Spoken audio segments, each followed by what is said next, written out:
Alright, welcome guys to a new video, and this is weird. I'm not used to doing this. I don't do this too often where I pick one member's specific replay and review it. So if you're on the gameleap Discord, there is a chance I'll go over it if we talk about it and I feel like it's a worthy enough topic, but the majority of times I'm not able to do this. So this is a bit rare. I'm going to be talking about why this Pudge is absolutely ludicrous if he thinks that he cannot lane against a lifestealer and a silencer early on, because that matchup should not be that bad. The offlane is no place for the weak, and this is why at gameleap.com we have hundreds of pro guides covering the most powerful offlane heroes so you can start carrying your games from Dota's most notoriously tough lane. To master the tricks of the pros, check out the discount link in the description of this video and start dominating your games from the offlane role immediately. First things first, the starting item build is actually totally fine. In fact, I think this is optimal. What he was complaining about is that both of the players on the enemy team are Smurfs, and he says that most of his games have Smurfs, which might be true. That I cannot argue. I do not know. Regardless, we are going to see how you manage to either sustain or not sustain this laning stage. Alright, man. I just went ahead and decided, just so I could have kind of like an idea of what went wrong, I just watched the first minute and 30, and it is unbelievably obvious why you lose this lane. It is obvious. Did you even watch your own replay before complaining about this? Or did you just complain because you have bad memories of how the entire game went? I don't care that this player is a Smurf. I don't care that the silencer's a Smurf. Just because they're a Smurf doesn't mean their hero just gains a random capability to destroy you. Right? That's not how it works. He's not a level 25 lifestealer with 3 rapiers. Your issue is you stand in the wave and you don't aggro. You're like, well, how can I... We were talking in the Discord and you're like, how can I aggro if I can't even approach the wave? What does that even mean, you can't even approach the wave? What's wrong with you, actually? Yes, you can approach the wave. Lifestealer doesn't do that much damage at level 1. I mean, the main thing I noticed is that you trade 1v1 with him for no reason. Like you're complaining, but the first thing you do is trade 1v1. Here, pull aggro! Pull aggro! Why are you 50-50 in the creep? Do you know what creep aggro is? Don't 50-50 creeps! Alright, you know what happens against good players when you try to 50-50 creeps? They just auto-attack you. And you want to know what happens? You get auto-attacked. And then he denies it. What? Don't 50-50. Just pull it back. I don't understand what... Everyone gets so confused about creep aggro. When you're going for an individual CS, every single CS you're trying to go for, pull it back. Just pull it back. These creeps, you're getting gone on, they're going to start pressuring you, pull it back. But instead, you walk to the left, I don't even know what to do, you're not doing anything. Instead of being useful and aggroing these creeps down, you're just standing there. At least walk in the trees. Like, what are you trying to do to this guy? It's just the worst movement possible. Why do you need to not approach the wave right now? Why should you pull aggro? Well, you pull aggro so that you don't get the creeps denied, and then you don't have to approach the wave directly because the lane's already pushing in. So stop tanking random damage for no reason. You are a Pudge, thankfully, so it's not that bad. But regardless, don't be foolish. The next play that comes up here is just more than abysmal. I'm glad you picked up your Quelling Blade before it goes in her tower. That's fine by all means. But I mean, there's nothing else for me to say besides get some CS first off. And second off, stop letting your range creeps get denied. I understand it's a tough one to get there because the silencer's in position. But here, do not stand still. Do not stand still. The reason why you get outplayed here is a higher level mechanic that the lifestealer employs. He starts auto-attacking you. And you want to know what happens when he starts auto-attacking you? Your creeps stop hitting his creeps. And as a result, this range creep will not get into last hit range. It is how you outplay players. If you guys watched my Legion Commander video, you notice this is the main thing I stressed in the landing stage, because it is the one thing, the ability to hit people when they're going for last hits, to destroy your opponents. If you understand that one idea, you will destroy you. Because look what happens. You stand there, you're like, I'm gonna get the range creep. You just did it. And you get hit like 4 times in a row. You want to know why you can't approach the wave? Because you take unnecessary damage. Just let your Lich get the creeps. And then you die. Like, are you kidding me? The fact that you even bothered arguing, I genuinely hope you were memeing, because it's just embarrassing to think that this was unavoidable. It's genuinely embarrassing if someone could be that delusional. Like, I'm saying this to help the player. You guys, you know what I mean? Like, it can come off as very rude. You have to understand. There's no other way for me to put it that will get through to some people. Like, when I'm playing pubs and I'm trying to communicate to people, what is going on with the courier? How does that not get sniped? It does get sniped. Wow. Can't beat Smurfs, but they make plays like that. Yeah, totally unbeatable. I mean, you lost the lane at this point as well. You've got only 5 CS in 2 minutes and 30 seconds. And no, that's not because of your lane. It's because of your awful creep aggro mechanics. You aggroed a total of 1 time? Do you want to know how many times a pro would probably aggro in this lane? Maybe up to 15. Probably somewhere around there. Potentially It could be that high. It legitimately could be that high because you can do it for every single individual creep and every single time you're going to get harassed. Every single time. So I'm honestly getting sick. Regardless, this lane's not even going that bad. You guys managed to pick up 2 kills on the silencer, and by no means are you winning it. But the main reason why you're not winning it is simply your bad early laning stage.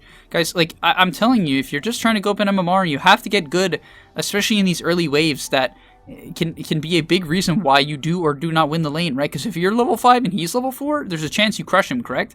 But it's the other way around, and as a result, you can't beat him. Now, do I think you should beat him? Not really. Is it possible? Yes, it is possible because you have very high damage and a Quelling Blade, so you could secure a lot more than 18 CS in 6 minutes, even though you quote-unquote could not approach the wave, which is absolutely disgusting. If you actually believe that and weren't saying it just so I'd make a video on this, that's just gross.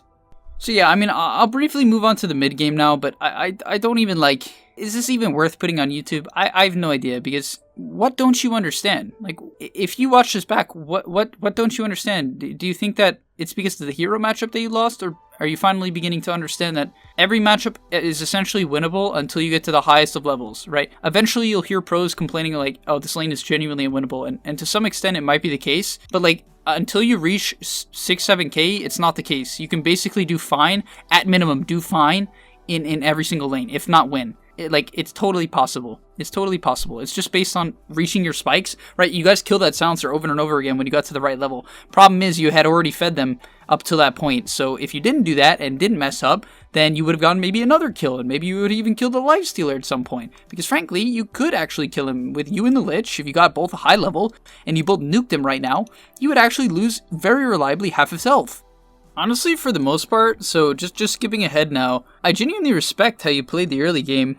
Vanguard seems a bit weird to me. I know it's like alright on Pudge to go Crimson and all. I just feel like the Hood is much better for farming, and almost every hero has magical damage, where most heroes don't actually auto-attack. Regardless, it's not too bad, but you played the early game fairly well, like pretty solid rotations, you got back to the lanes very quickly.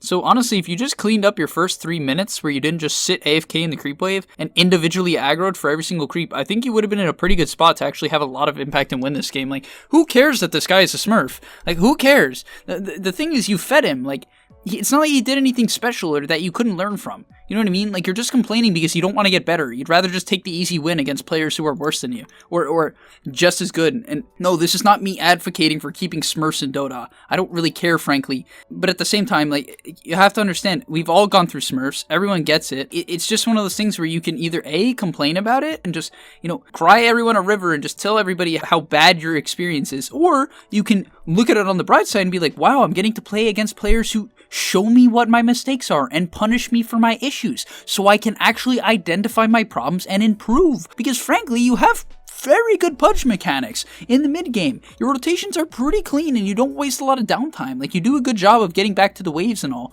for the most part. This fight's a bit sketch. I just wish you would, maybe jungle and such, but regardless, like, if you clean up your early game, you would have been able to snowball even harder, and honestly, this mid fight was just a bad idea. It lasted for way too long. But you can beat these smurfs, guys. That's all I'm trying to say.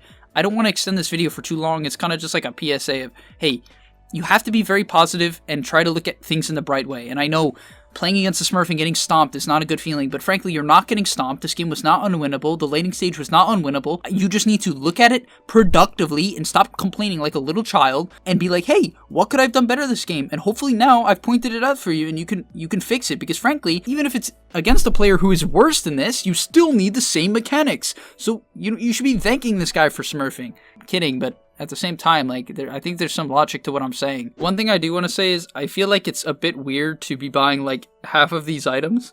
It's effective on certain heroes that are strictly playing for themselves, but like, I feel like buying the Crimson in this game would be really nice for your team, and same thing with the pipe. So yeah, I just wish you didn't. Oh no. Oh boy. Yeah, I just really wish you would upgrade these items. Instead of buying like half of these items, I think upgrading to the Piping Crimson would have been a much better idea than buying the Lotus. Now, I understand why the Lotus is good this game. It is good. It's going to help you cut out the Lifestealer and such, but at the same time, I don't know. It just feels weird to not upgrade them, in my opinion, in a game like this where the enemy team, does have quite a bit of physical damage that Crimson would be good against, and does have quite a bit of AoE magical damage that Pipe does counter. So, just a quick take on that. Regardless, my only criticism, or main criticism for the mid game is instead of just getting stuck up in these fights, if a fight ever takes more than like 30 seconds, the majority of the time you should just back up and farm, because it's going to allow your team to reset and take a much better fight. Especially if you see that happening, what you should do is be like, okay, hey guys, let's reset, and I'm going to, now call a smoke, because instead what happens is stuff like this, which, I mean, this isn't exactly what happened as a result of that, but I'm talking about like this fight that we're coming up here where it's just like oddly out of position is what happens. Like you don't want to take a fight on their high ground in a place where they're like easily going to put down a ward and see everyone. Where should you realistically want to take a fight? Well, it doesn't actually matter. Optimally, it's around a ward though, right? You guys have no vision down anywhere. You have no sentry. Nothing is set up, which allows this Weaver to, get away by the skin of his teeth. And so things just go bad. Don't take fights in an area with no vision. If you want to win your solo queue games, guys, buy wards, buy sentries, tell your team, hey, let's smoke, and then go run to there. Or tell your supports to put down the wards or sentries that they already have in the fight or the area you want to smoke to. Start taking some initiative. I'm starting to realize more and more now that I look back on my solo queue experience and I'm coaching more people, even watching them live in game, I'm asking myself, what allowed me to get a very high win rate and get to Immortal? Because I'm not special. Like, everyone can get there. I believe that. I believe everyone can get there. It's just one thing I had in particular going for me was the ability just to communicate calmly to people of what we need to do logically, right? With no awful comments like, I feel like we should have done this, we should have backed up there, like all these like negative garbage comments that just put the mood in the wrong vibe. Instead, I could just be like, hey guys, let's smoke. Just do that, because I think that's what would really help you as a player, because your mechanics actually seem fairly good, but like your idea of the game just seems to be like, okay, I'm going to show up to the fight and cast my spells, which honestly will get you to a certain point. It will get you to Ancient, which is what you are, right? You're pretty high Ancient, I believe. Ancient 4, like, so respect to you. You definitely your mechanics are definitely that of an Ancient 4, even that of like a low Divine, but these fights are just so blatantly not calculated, which does not work, right? I'd much rather see you pushing lanes and then coming off a pushed lane, smoke and like rotate to the other side of the map. Something creative, something that catches the enemy team off guard. Not this like walk it down mid strat, which is just what you're doing this whole game. It's just like fight mid, fight mid, fight mid, fight mid, take a jungle camp, fight mid. It's like, come on. Like, we can do better than that, guys, just as a Dota community in general. But really, other than that, like, if you don't learn how to snowball the early game and really get your game together as a Pudge and, get off to a good start and use that advantage to just endlessly shove waves and snowball, you're going to have a hard time carrying these games, because honestly, I think if you have a better start and then you transition it into just simply using that advantage to, make some effective ganks, which you did, but then turn it into, I'm going to push in some lanes and continue to snowball and get like a BKB Shivas by this point in the game, then you can run over the fights, right? Then you could easily run over the fights. But instead, it looks a lot different and it looks a lot grosser, right? You have to win based on strict spell casting rather than, good item timings. So yeah, I think I'm going to end up the video there because I don't want to go too in depth on this. I think the main point, hopefully for you guys to see, is you can't look at circumstances and generalize the reason for why it happened. You have to look at the in-depth, right? Because his generalization of this lane was, once they had open wounds, it was impossible for me to approach this wave. Well, first off, you played the early waves very poorly, and then yes, once they had open wounds, it is hard for you to approach the wave. So do not approach the wave, aggro the wave, pull it back. And you said, well, I couldn't. Yes, you could have. It was under your tower, and for the majority of the early game where you lost the lane, because it wasn't later on, the early game where you lost the lane, you certainly could. Stop generalizing. I hate when people generalize. It's like, oh, why did we lose this mid-game team fight? Because Luna didn't pop her BKB. Was it really only that? That's my, was it really only that, or was it a lot of things? Was it a culmination of 5 different mistakes, 10 different mistakes, where you didn't fight, right? The lack of vision, the lack of coordinated spellcasting, the lack of smoke of deceit, all of these things. Think, guys, stop generalizing, stop making excuses if you actually care about going up. But I know a lot of people don't. You can continue to do what this Pudge does, which is tell me that there's nothing he could have done, that the lane was impossible, and that, Smurfs are the reason he can't go up. Okay, keep telling me that, stay in the trench, and best of luck. The offlane is no place for the weak, and this is why at gameleap.com we have hundreds of pro guides covering the most powerful offlane heroes so you can start carrying your games from Dota's most notoriously tough lane. To master the tricks of the pros, click on this link right now to take advantage of our special offer for a 25% discount and unlock your unfair advantage.